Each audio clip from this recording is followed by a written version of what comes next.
Good morning and welcome. Can everybody hear me okay on the mic? Welcome to the Stewards of Our Planet panel. How about that morning session? Great, yes, yes. Well, as people are still filing in from that exciting opening session, I wanted to give a quick welcome. My name is Katie Luvis. I head up Take Pride in America, which is a public service program where we engage more Americans in stewardship of our public lands. To kick off the panel today, we first have opening remarks by the Secretary of the Interior, Dirk Kempthorne. Now, briefly about him, he's my boss, first of all, but he's a wonderful boss. He is actually one of only 2 people in the history of the United States to have served as a mayor, a governor, a senator, and now a cabinet secretary. And my first week on the job, I was privileged to find out he also smokes stoves and he rides a Harley and has a new grandbaby, but he's also passionate about engaging more Americans in service on our public lands, which, by the way, he oversees 1 out of every 5 acres of our country. So without further ado, please help me welcome a statesman of statesmen and a wonderful man, Secretary Dirk Kempthorne.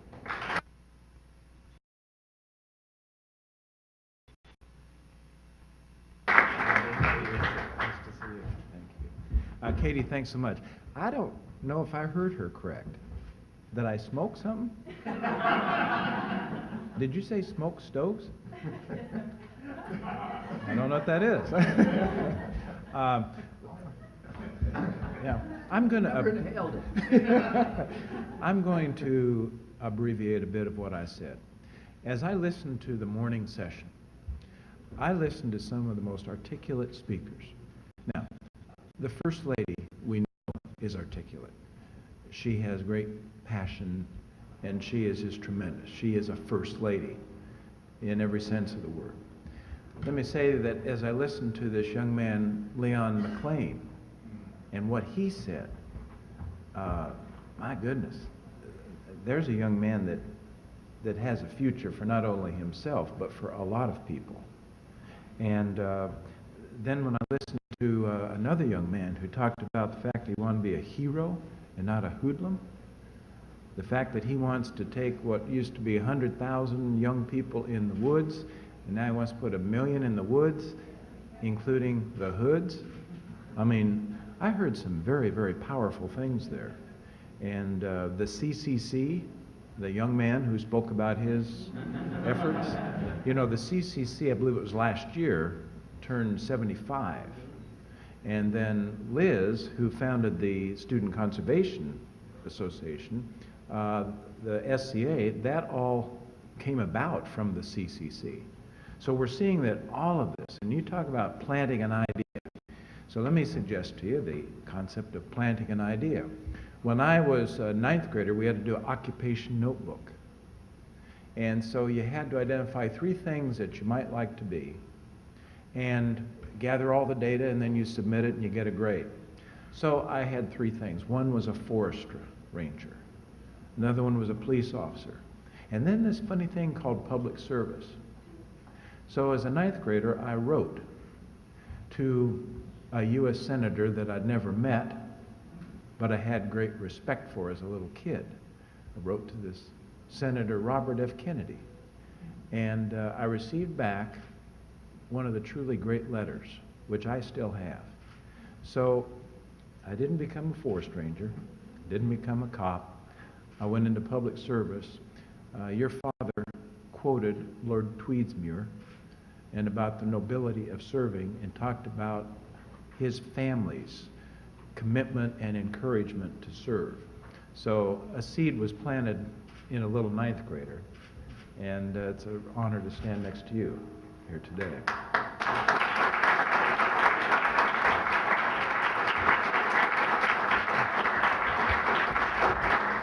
I'll also tell you a little side note.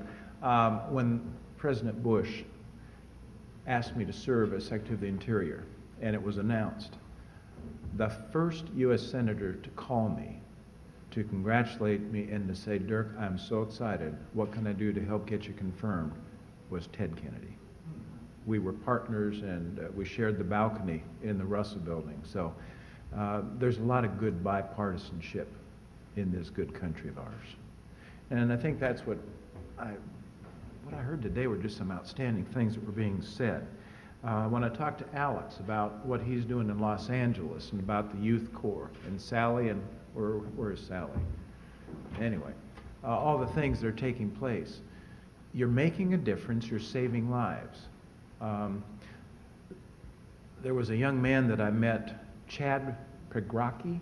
Do you know the name? Here's a young fellow that decided that he wanted to begin to clean up the Mississippi River.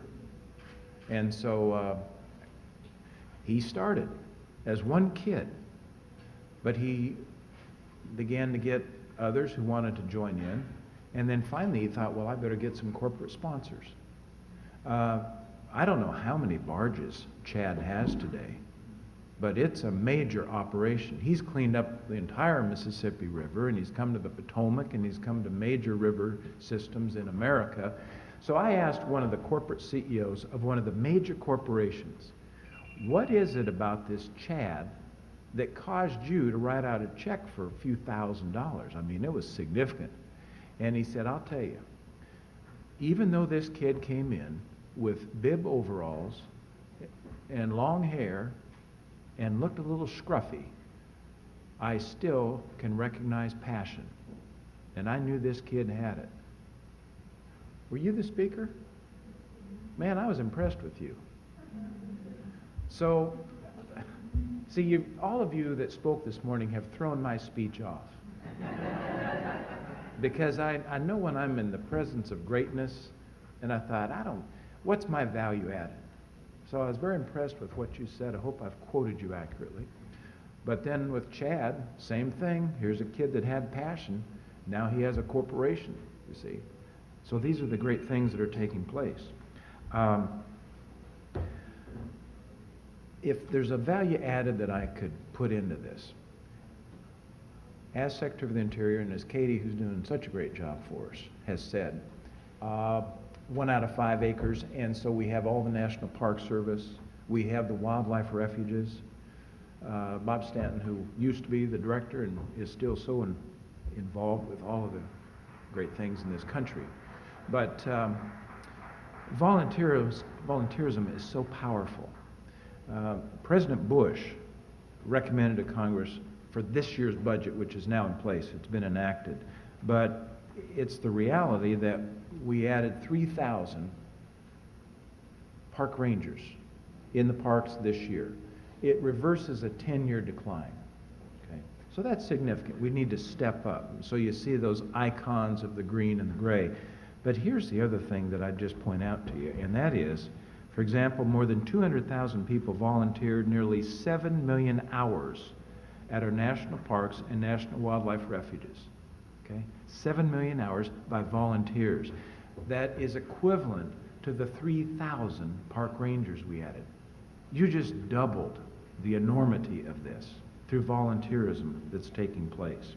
I will also tell you something about the Park Centennial Challenge that we put forward, and that is this concept that includes philanthropy, because many of our parks came into being because of philanthropy. And the idea is that in 2016, when the parks turn 100 years old, that we should celebrate significant accomplishments. So the idea is that for each year leading up to 2016, let's have the federal government make available $100 million that can be matched by $100 million by the private sector. Good concept. It would allow us to put $2 billion of new money into the parks. And I think, is Tom Kiernan here? Yeah, Tom Kiernan, National Park Conservation Association, who's been a tremendous partner in this. When it was introduced by Jeff Bingaman in the Senate, Senator Bingaman said, this is a good concept, this is good legislation, but I'll be very surprised, in all honesty, if the first year you can raise $20 million. And he was correct. We did not. We did not. We have letters signed, sealed, and delivered that were not for $20 million, but for $301 million.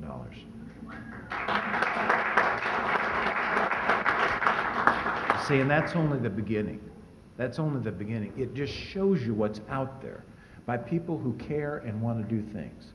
so that you have folks that will make contributions, whether it's the parks or the wildlife refuges, or it's the young people that live in the inner cities, or that live out on the rivers that want to do things. It is so powerful and enormous. There's 61 million people in America that volunteer. 61 million that do these great things. I mean, it's really quite incredible.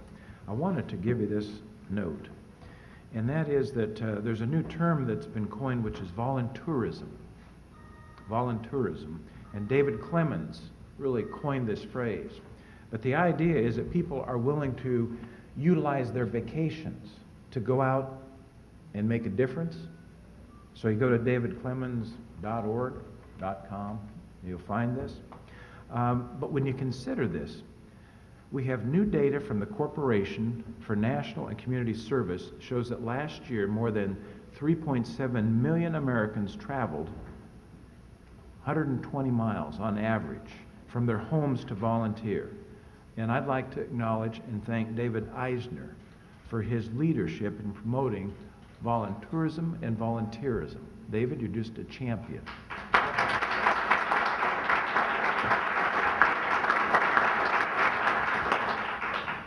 So, you have a great panel.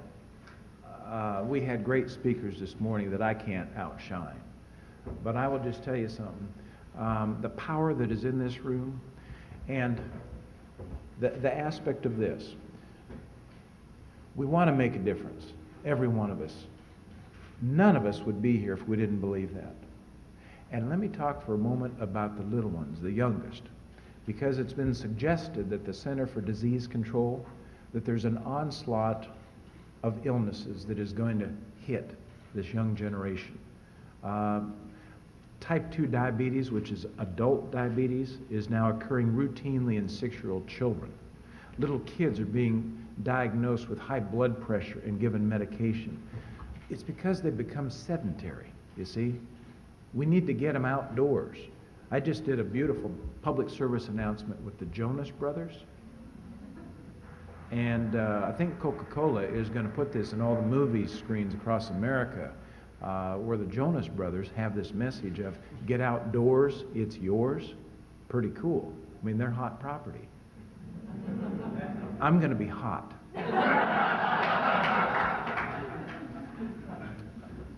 But if we can get the kids reconnected, we're going to save lives. We're going to continue to make a difference.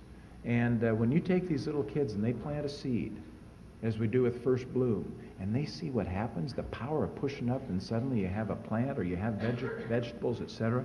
So ladies and gentlemen, thanks for what you do. This is indeed America the Beautiful. Blessed by God in its natural beauty, but blessed also by the individuals that people America, because of the efforts of people in helping one another and enhancing the creation that we have, we become even more beautiful. So God bless you all, and if you see that I'm leave shortly, it's simply because I'm headed to another location and I got to get up to the airplane. So thanks to all you, you're wonderful, and we'll see you again.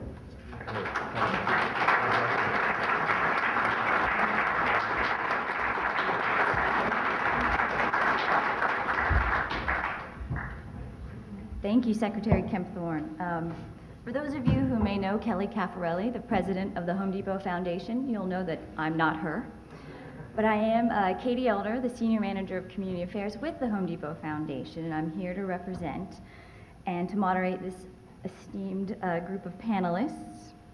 Before we begin our discussion, I'd like to tell you a little bit more about the Home Depot Foundation and why this topic is important to us. The Home Depot has been committed to volunteerism since our beginning. Giving back is a core value of our company and a passion for our people. In fact, last year alone, our associates contributed more than 500,000 volunteer hours to our communities, which is actually a pretty slow year for us. And we have always been concerned about sustainability, which was demonstrated by issuing our wood purchasing policy in 1999 and really changed the way the industry harvests and supplies wood. And Our emphasis on sustainability continues today with our Eco Options line of products in our stores and our in-store CFL recycling program. 5 years ago, when the Home Depot Foundation was created, we extended the issue of sustainability into our philanthropy by focusing our work on supporting the creation of affordable housing built responsibly. A lot of the issues that people think of as green come under the term responsible for us. We think about it this way. If you're going to make a long-term investment by building a house, why wouldn't you make it energy efficient, water efficient, and durable to keep operating and maintenance costs down? Why wouldn't you ensure that the air inside the house is healthy for its residents? Why wouldn't you pick a location that's near jobs, close to schools, shops, and recreation? To us, being green is not trendy. It's good common sense, good business sense, and a responsibility to our customers and our communities where we operate. We're very pleased to be supporting a number of national organizations, including Habitat, to ensure that over the next 10 years, we will invest $400 million to create 100,000 healthy and affordable homes, not just to move into, but to live in over the long term as well. This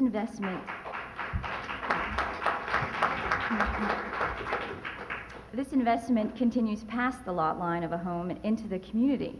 We'll help plant more than 3 million trees to create neighborhoods that are safe, healthy places to live. We approach our employee volunteer program in the same practical way.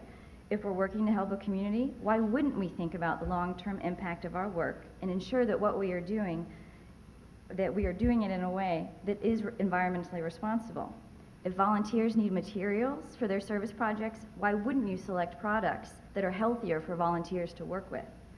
If you need tools or equipment, why wouldn't you want to borrow it instead of buy it? If possible, why wouldn't you want to recycle or compost? And wouldn't you rather ask your volunteers to label a cup and get water from a cooler than to have 1 billion plastic water bottles by the end of the day?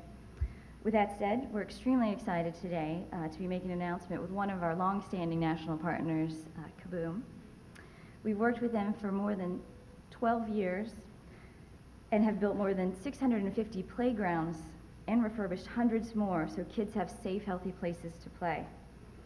Today, we've announced that during 2009, Kaboom will receive a grant of $5 million from the Home Depot Foundation, not only to continue our partnership building great places to play, but to ensure that they are eco-friendly from design to manufacturing to construction to maintenance. This commitment will also allow us to introduce sustainability standards for the playground industry and create a new sustainability platform that will be applicable to any kind of volunteer project. We will consider issues such as how to select the right partner, how to pick the right project, how to incorporate the 3 R's, reduce, recycle, reuse, from design to implementation. Not just for playground builds, but for school renovations, community cleanups, and transforming simple green spaces into multi-generational gathering places. The list goes on and on. So we're extremely proud to be working with Kaboom to build this resource for all volunteers. So now, with that said, let's get to why we're here today, our panel discussion. I'd like for each of our panelists to introduce themselves and ask that they define what green means to them and the work that they do. And I would like to start to my left, Mr. Kennedy. I'm Robert Kennedy. I'm an attorney for the Natural Resource Defense Council, and I'm the senior, one of the founders of the Riverkeeper movement. And what we do essentially is enforcement. The environmental movement really began because of volunteerism. It began, really the beginning of it was on Earth Day 1970. I remember what it was like before Earth Day. I remember the Cuyahoga River burning for a week with flames that were 8 stories high that couldn't be put out. I remember when Lake Erie was declared dead. I remember that we couldn't swim in the Potomac or the Charles or the Hudson growing up. I remember what the air smelled like in Washington, D.C., which wasn't even an industrial city. Left soot on your shirt.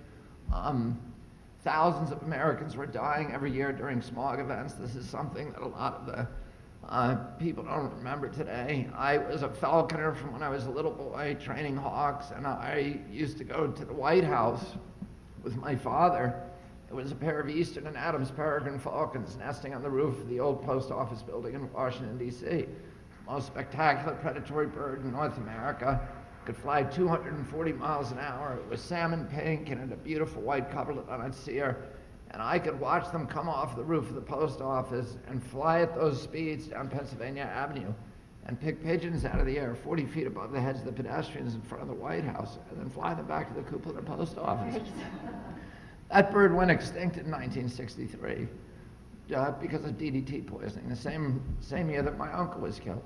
And this accumulation of insults in 1970 drove 20 million Americans out onto the street, the largest public demonstration in United States history, demanding that our political leaders return to the American people the ancient environmental rights that had been stolen from our citizens over the previous 80 years.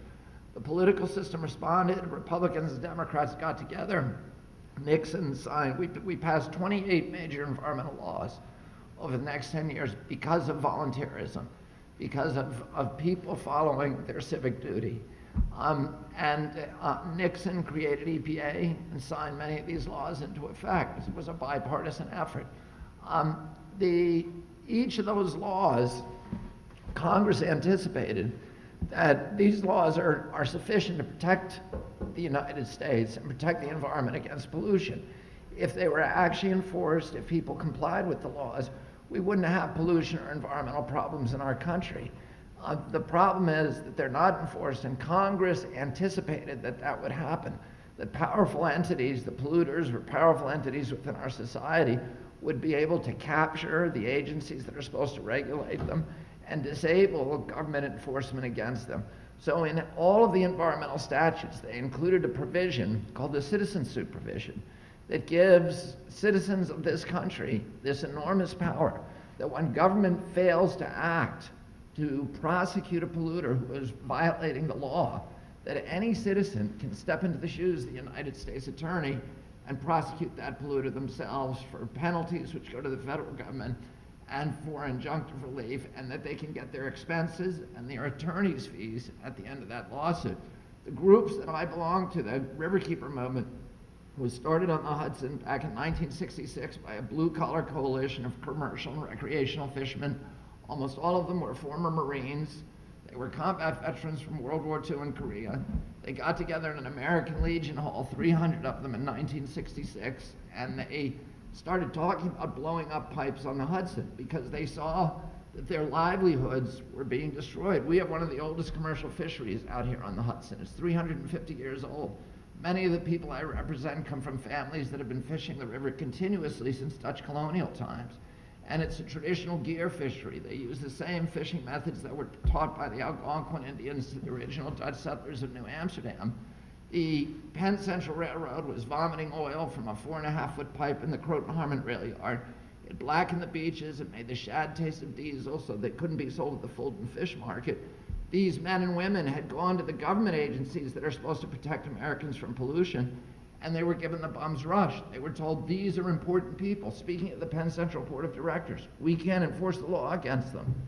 And so they decided that night that if they were going to reclaim the Hudson for themselves, they had to confront the polluters directly. Somebody suggested they put a match to the oil slick coming out of the Penn Central pipe. That's an act of volunteerism. Somebody said they should roll a mattress up and jam it up the pipe and flood the rail yard with its own waste. Somebody else said they should float a raft of dynamite into the intake of the Indian Point power plant. These weren't radicals. They weren't militants. They were people whose patriotism was rooted in the bedrock of our country. But that night they started talking about violence because they saw democracy had broken down. Then a man stood up named Bob Boyle, who had discovered, he was a former Marine, but he was the editor of Sports Illustrated magazine, the outdoor editor, and he was one of the great anglers and fishermen in our country. And he had discovered, while he was writing an article for Sports Illustrated about angling in the Hudson, an ancient navigational statute called the 1888 Rivers and Harbors Act that said that it was illegal to pollute any waterway in the United States. You had to pay a big penalty if you got caught, but there was a bounty provision that said that anybody who turned in the polluter got to keep half the fine. And it had never been enforced in 80 years. And he persuaded these men and women that night that instead of breaking the law, they should start enforcing it. They resolved they were going to start a group that was then called the Hudson River Fishermen's Association, later became Riverkeeper, and they were going to go out and track down and prosecute every polluter in the Hudson. 18 months later, they collected the first bounty in the United States history under this 19th century statute. They shut down the Penn Central Pipe for good. They used that money to go after Ciba-Geigy, Tuck Tape, Standard Brand. They got $2,000, which is a huge amount of money for bounty. Standard Brands, in 1973, they collected the highest penalty in the United States history against a corporate polluter. They got $200,000 from Anaconda Wire and Cable. They used the money to construct a boat, and they hired me as an attorney. They hired another, a former commercial fisherman, John Cronin, as their first full-time riverkeeper. And since then, we brought over 400 lawsuits, and mainly on a volunteer basis, with volunteers going up and down the Hudson Valley looking for polluters. We forced polluters to spend over $4 billion remediating the river. And today, the Hudson River is an international law for ecosystem protection. This waterway, which was a national joke in 1966, today is the richest water body in the North Atlantic.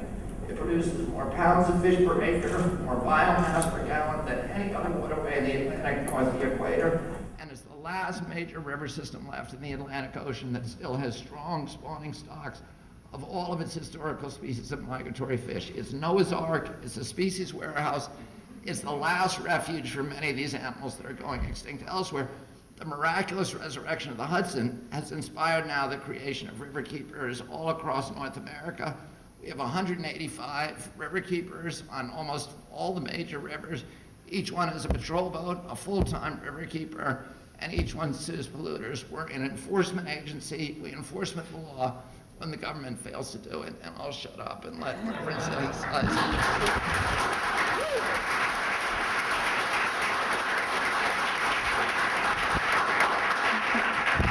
Well, let me say, Robert, that in terms of service, if one were to be given time up here based on that, then I'll just hand my time over to you.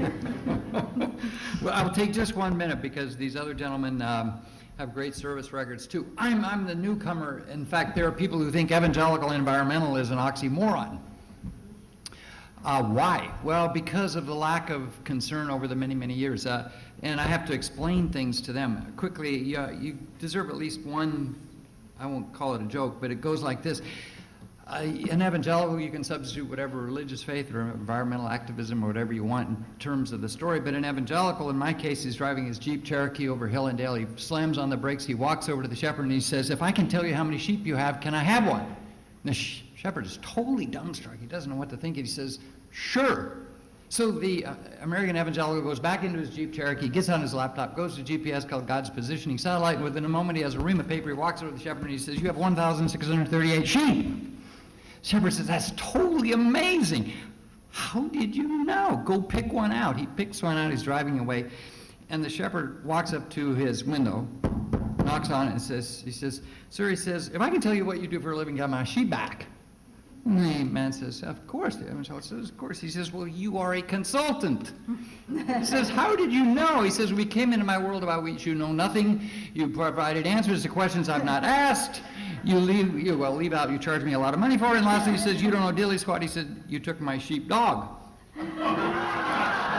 Well, me coming into a group of environmental leaders like you all is sort of like, what are you doing here?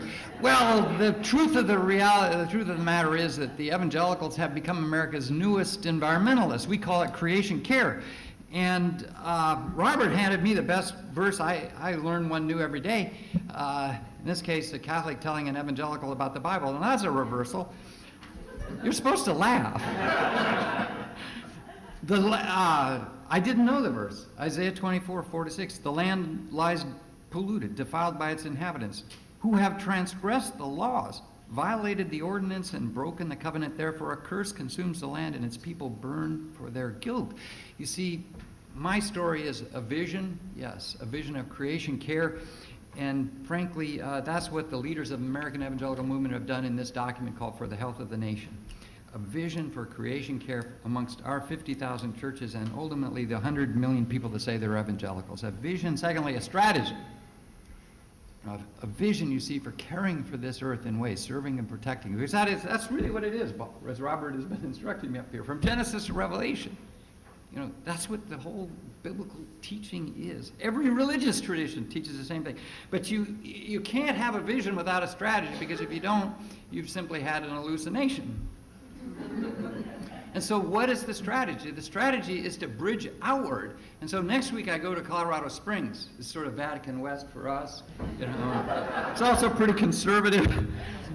People there who have wanted to silence me. But in any case, there are 5,000 people who are joining. That is the evangelicals and all the churches there with environmentalists to talk about these issues. That's unheard of. It's a bridging outward, as Putnam calls it, to bridge outward with others you wouldn't otherwise do. We're doing it with scientists. We're doing it with youth. We're doing it with environmentalists. Absolutely. God bless you, my friend. We're going to be with you there.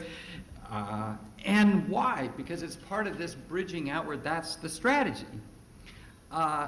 Now, you've got to have tactics that go with it. And lastly, just one final story. It goes like this, because young people need a vision for this kind of service. I mean, that's what we're talking about here. Indeed, even public service. And it's the story of Daniel in the lion's den, and it has a great story because it has an amazing lesson in it. And Daniel, you know from the story of Daniel in the lion's den, Daniel, you know, survives, but he's thrown into the lion's den by Darius, who in the 6th and 7th century BC is creating a Medo-Persian empire, and his satraps, his advisors, they don't like Daniel, he's Jewish, they don't like him, and they don't even like Darius, and they plan a coup. And essentially they say, well, that Daniel is praying in his window, and he can't do that. You're supposed to pray only to the king, and the king is forced to respond to the ultimatum. He throws Daniel in the den. What's the point?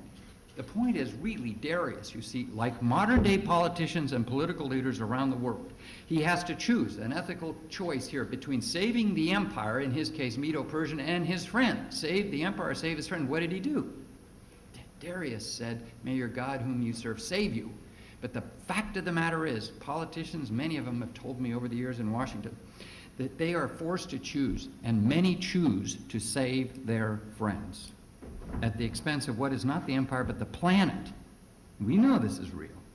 They save their friends at the expense of the planet, and therefore you have to have a strategy as well that holds public officials accountable. Like Jesus said to Pilate, you have no authority except to be given you from above. The authority given to every public official, including our fine cabinet secretary here, ultimately it makes him responsible to a higher authority. And so when you have 100 million people in this country who finally say, we've had enough, and we're going to hold public officials accountable, and we're going to collaborate in service like Daniels, the young Daniels, and yes, Danielles. It's not just Daniels, they're the Danielles on this issue, the environment and the earth. That will literally transform politics, and it'll transform America itself. And who are the people who are going to do this? 250,000 staff, 250,000 paid staff of, for example, the National Network of Youth Ministries. And these are youth pastors, you see, who, if they get that vision and they get the strategy and they get the tactics right, they will change America. That's the story. And that's why I'm here. And it's really great to be here.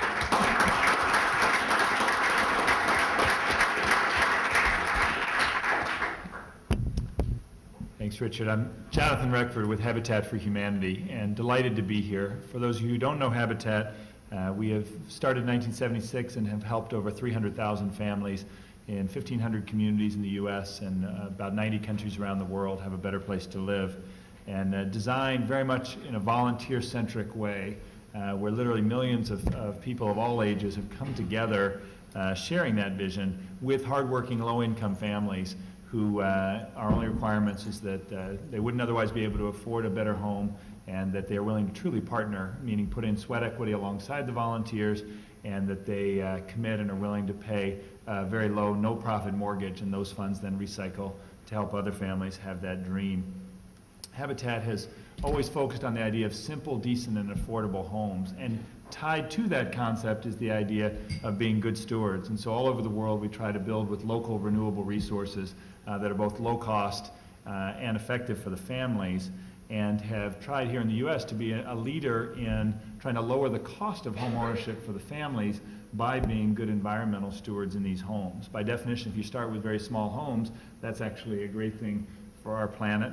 And we're grateful to Home Depot. We've recently launched Partners in Sustainable Building with the Home Depot Foundation, and people of Home Depot providing grants to our affiliates across the United States to cover the difference between the base level cost of the home and bringing that home up to minimum Energy Star or to Earthcraft or LEED certified standards. And another great partner in that effort for us has been AmeriCorps and the National Corporation. We've had literally thousands of AmeriCorps and Vista volunteers coming out and building alongside, who have helped build over 10,000 homes. And last year, 550 AmeriCorps and Vista volunteers helped build over 1,500 homes with a wide ripple beyond that.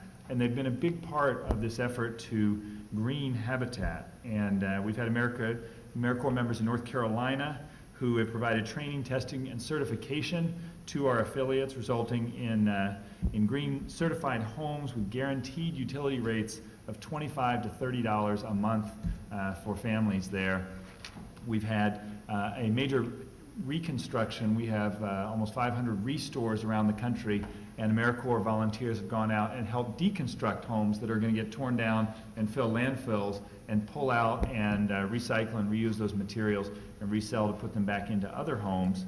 And have been part of this LEED building. In many states in the country, Habitat is actually the first LEED home builder of any kind in the state. In the state of Oklahoma, I was just there, there'd been one LEED certified home in this history of the state of any kind. Habitat for Humanity is building 220 LEED certified homes in Oklahoma City alone.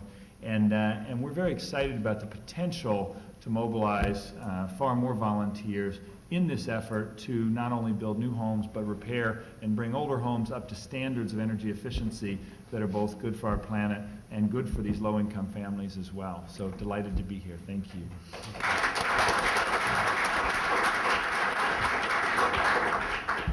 That's great. Hello, my name is Van Jones. I'm the president of Green for All. We're a national organization working to get what we call green-collar jobs in the solar industry, wind industry, green construction, organic food for disadvantaged people. I want to, before I say anything, I want to just publicly thank Sally Prouty for having been such an incredible bridge builder and a networker, bringing people like myself who haven't been a part of the service movement to really understand what an important role service plays in getting the people who I want to get jobs, job ready, excited, plugged in, and employable. I also want to point out that we have a young hero here, Jesse Tolkien from the Energy Action Coalition, doing, I think, some of the most important youth work in the country, getting campuses across the United States excited about this climate crisis and making sure there is a future for these young people. So give Jesse Tolkien a hand. She's right there. Raise your hand, take a seat. Very incredible work. And I also want to acknowledge my colleagues at Green for All, Billy Parrish and Lisbeth Shepard, who were also here. Lisbeth, raise your hand. She helped to bring this whole service idea to France, by the way, and a lot of the service concept that's happening in France was actually started not by the French, but by a good American, Lisbeth Shepard. So give her a round of applause as well.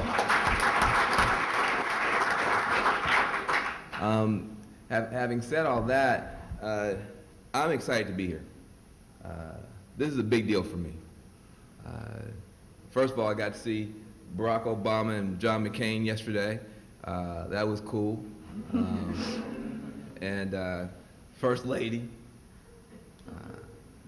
But the big celebrity people are not the main attraction here. It's really all the ordinary people, the young man who spoke. I love your green collar, by the way. The brother had a green, the guy with the brilliant speech had a green collar. You can pop it.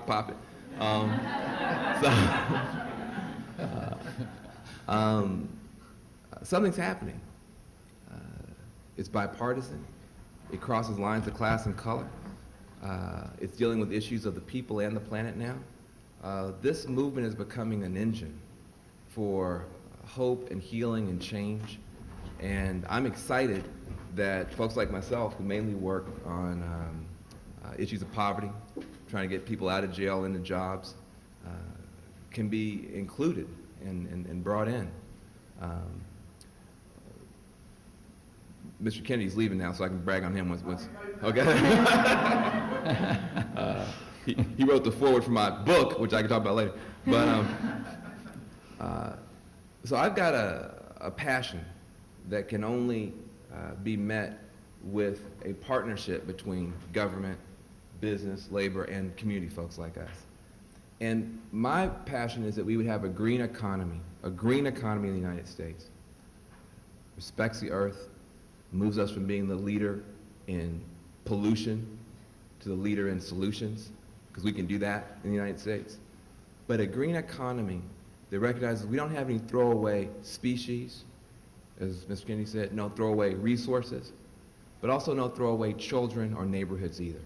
That recognizes that it's all precious, and that a green economy would be one that is strong enough to lift millions of people out of poverty, that those communities that were locked out and left behind in the pollution-based economy would be locked in and lifted up by this new clean and green economy. The reason that's possible is because if we're going to beat global warming, if we're going to beat these environmental problems, we're going to have to put an awful lot of people to work. We're going to have to weatherize millions of buildings so that they meet the standards that you're talking about, because most of our buildings don't meet the standard, and they leak too much energy, they waste too much water, and they cost too much to the people who live there. Worse than that, they put a lot of carbon in the air, because the power plants have to work that much harder to heat and cool those homes. So leaky buildings make for cool, chilly, drafty people and a hot planet. If we can weatherize millions of buildings across this country, that's thousands of contracts, millions of jobs, billions of dollars of economic stimulus, makes those homes worth more, so you're putting value in the pocket. It also lets you maybe shut down some of these dirty, polluting power plants, take the asthma inhaler out of little girls' pockets and little boys' pockets. Work, wealth, health. If we got to beat global warming, we got to put up millions of solar panels, thousands of contracts, millions of jobs. We've got to build thousands of wind farms. We've got to plant millions of trees and take care of them. We've got to bring the food closer to the plate so we're not trucking all this food all over the country. Bring it in. Community gardens, rooftop gardens, vertical gardens in the cities, jobs, hope, health, planting those seeds, harvesting them, letting people see that cycle of life, not just a cycle of death. I'm so excited because there's now an idea that holds all this together called the Clean Energy Corps, which is now being talked about here. And we didn't get a chance to put our name on the paper, but we're excited about it. And somebody write it in there. If you got it, write it on there. Green for All is excited about the Clean Energy Corps. Why? Because for the first time, we've got a comprehensive solution. Service. Getting young people like you who want to go from being a part of the problem to being a part of the solution. Involved, engaged, respected, job ready. Then job training. Going from job readiness to job training. Our community colleges, our public high schools, need to have the ability to train people for these new jobs that are coming. We're putting our young people in the back of the line for the last century's pollution-based jobs. All these new clean and green jobs that are coming, there's no training available. But this Clean Energy Corps concept has the idea of going from service and job readiness to job training. And then the last piece is actual job creation. We're tired of training our young people, aren't we? And giving them a certificate for a job, but all they got is a job and no paycheck. We want to make sure they also have good jobs helping to weatherize and solarize America. That's all in the concept of this Clean Energy Corps. Job readiness through service, job training through our community colleges, and then actual jobs. Giving young people not just a paycheck now, but a purpose to retrofit, reboot, and repower a nation and be a part of solving the biggest problem that we've ever had. As a result of this movement being at the center of it, I think we'll be able to create a green wave that can lift all boats. Thank you very much.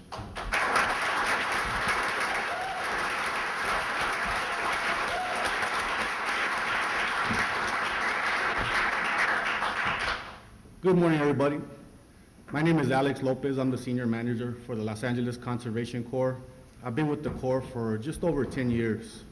I currently manage our Youth Build program, which is a program that empowers our young people through education, leadership, and job training, emphasizing on construction while rebuilding our low-income units throughout the community. I'd like to first start off by saying it's an honor to be here and a privilege among so many people to have the same type of passion that we all have up here. So I'd like to give you all a hand. The common goal that I'm talking about is enriching, empowering, in providing our young people with a chance to make a difference through service, starting in their local communities to utilizing the natural resources around their communities. But before we can reach that common goal, we must first find ways to help young people overcome the struggles they face today. Growing up in East Los Angeles, I know firsthand what barriers our young people face today. Briefly sharing, I was heavily involved with the gang at a young age, with the gang lifestyle that led me down a path of negativity. There are tens of thousands of young people across our nation that face the same burdens and struggles that I faced while growing up. Some of those struggles are poverty, gangs, homelessness, drugs, physical abuse, and that's just touching the surface. Some might say lock them up, if they're being negative in the community and causing crime, lock them up, that's the solution. Spending almost 6 years of my life in prison as a youth, I can say that's not the solution. Don't get me wrong, I made a mistake and deserve to be punished for the mistakes that I made, but it's not the solution for all young people. What changed me was not the time I spent in prison, it was the service I provided to my community and conserving the natural resources around my community.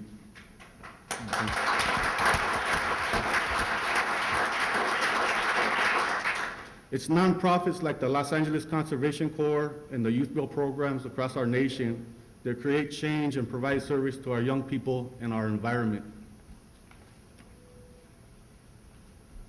By providing young people opportunity through job skills training, education, and work experience with an emphasis on conservation and service projects, not only will our young people benefit, but our community, our natural resources, and our nation will benefit.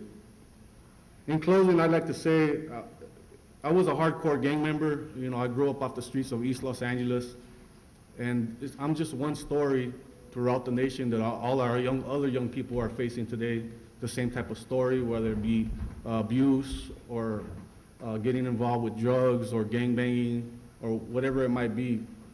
In order for us to make a difference in our environment, it starts, what I used to tell my young people that I work with, it starts in your own community, a concrete jungle. Before you can go out and outreach the forest and work with the National Park Service or United States Forest Service, it starts within your own community. You gotta plant trees in your community, you gotta make a difference, you gotta volunteer, provide services, and then you go out and you start learning all the different types of aspects of nature. I'm real happy to be here amongst a great panel, and I look forward to meeting everybody and talking with everybody afterwards. Thank you.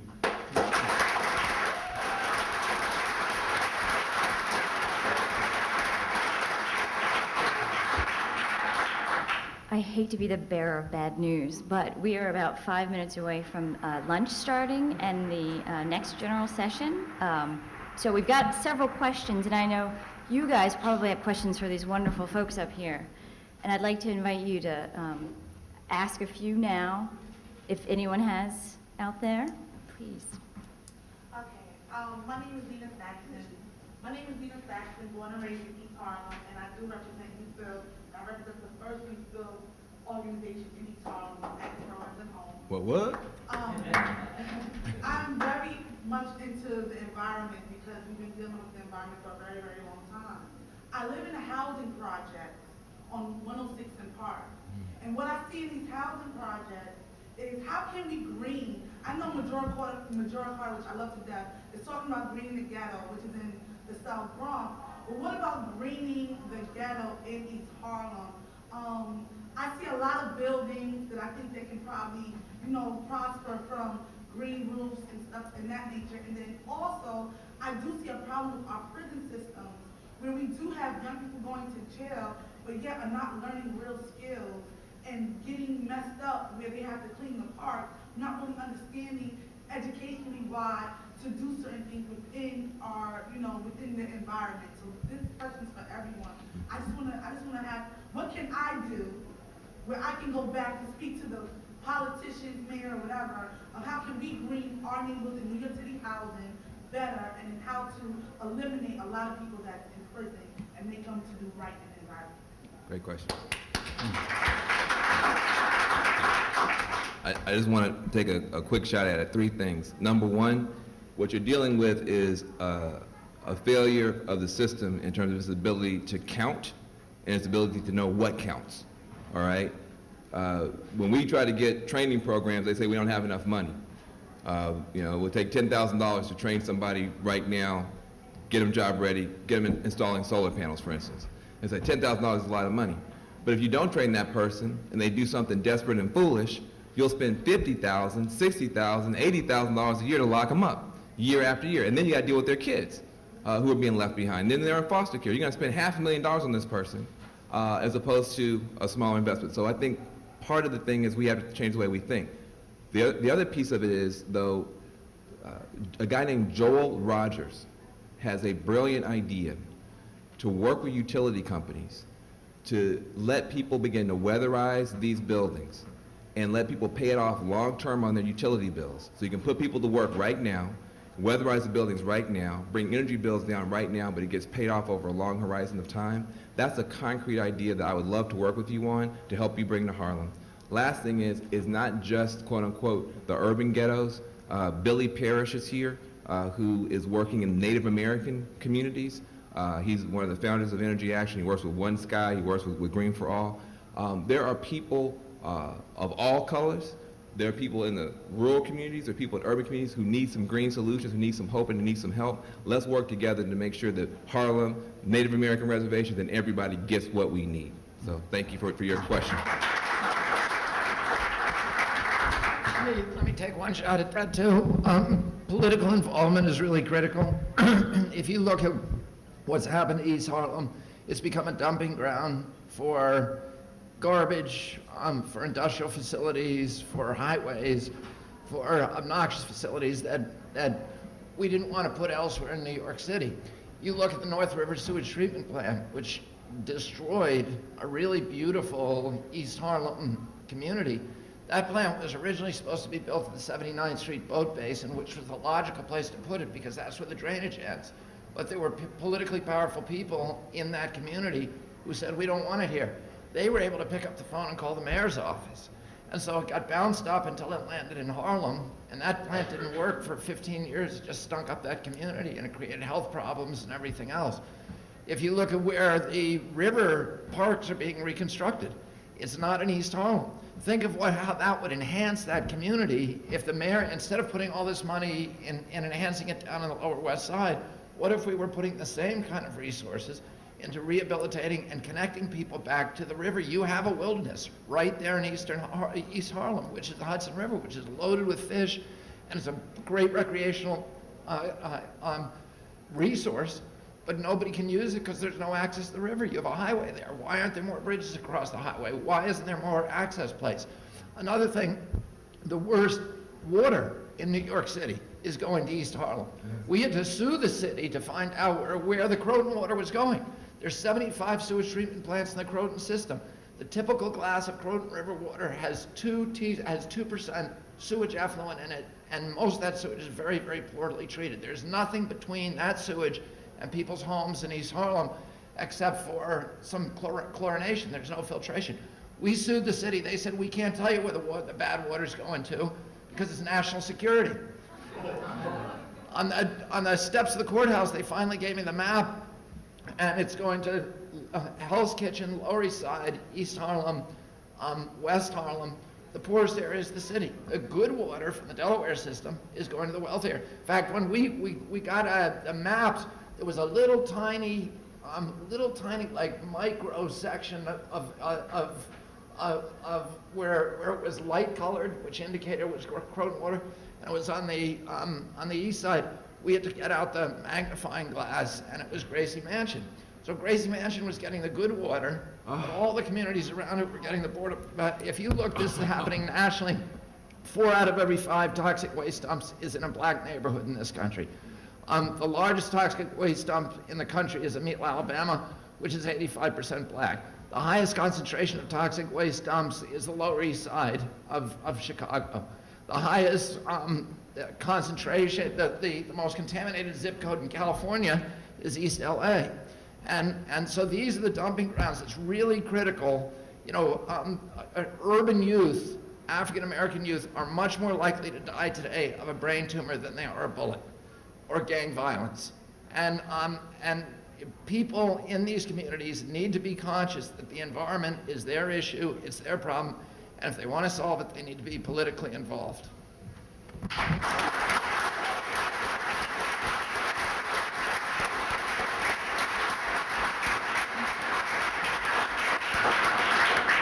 Unfortunately, I'm going to have to let you guys go, but I'd encourage all of you to stay here and ask our panelists questions if they don't mind. Please come up to the stage, but let's give them all one more round of applause.